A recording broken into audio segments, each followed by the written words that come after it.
Dober večer in lepo pozdravljeni. Gradnji dveh daljnovodov, Beričevo-Krško in Beričevo-Trbovlje, tečeta s polno paro.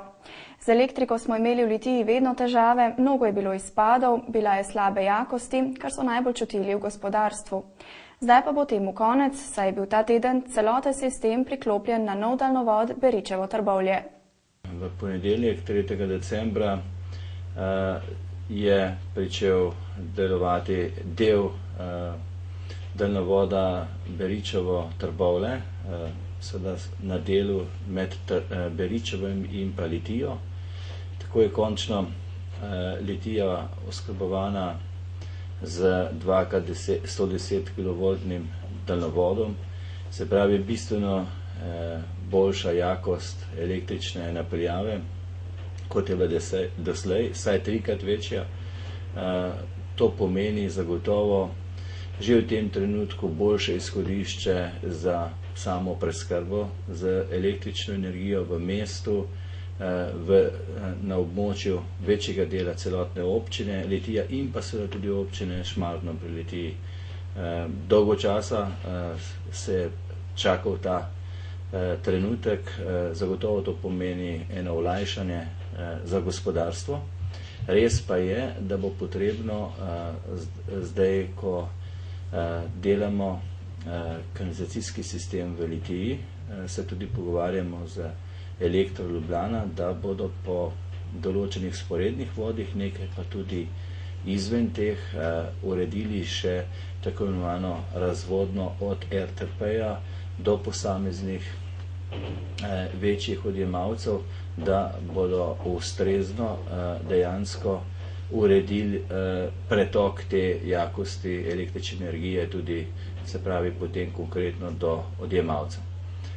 Tako da ta korak še v prihodnjem in naslednjih letih je potreben, vsekakor je pa že sedaj boljša, dobava električne energije in seveda tudi boljši, jakost te energije pri uporabnikih zaznati. Pričakujemo, da bo ravno to, da bo manj izpadov, zagotovo prav gospodarstvo imelo največ težav, zatem tudi gospodinjstva, vendar pri gospodarstvu je bila ta škoda pri izpadih bistveno višja, ker je zagotovo za večji obseg porabe, pa seveda tudi potem stroškov zaradi samega izpada. Šolski prevozi so ena od obveznosti, ki jih je država naložila občinam. Kljub temu, da predstavljajo znatno finančno breme za občinske proračune, predvsem za manjše občine, pa so pomembni predvsem v smislu večje varnosti otrok v prometu.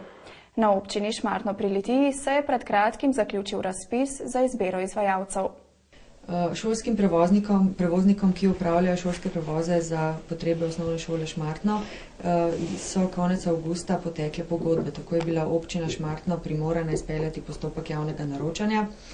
V letošnjem letu smo imeli malce težav, zato ker je prišlo do sprememb oziroma nekaterih napak pri državni uredbi o zelenem javnem naročanju, tako da smo najprej speljali skrajšani postopek, se pravi zbiranje ponudb brez predhodne objave, in potem v mesecu septembru tudi začeli odprti postopek za pridobitev ponudb za izvajanje šolskih prevozov.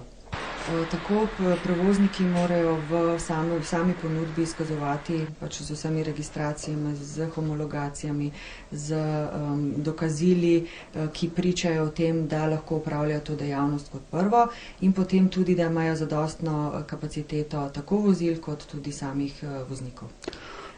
Letos je občina Šmartno precej striktno posegla v sam področje šolskih prevozov. Glede na to in glede na finančno situacijo občine in celotne države smo letos skrčili, eno izmed linij smo celo ukinili. Sledili smo pa dejansko zakonskem predpisu, da mora biti šolski prevoz zagotovljen, če je otrok od šole oddaljen več kot 4 km. Pogosto se nam dogaja, ali mogoče tudi, da imamo srečo, da lokalna cesta vodi ravno mimo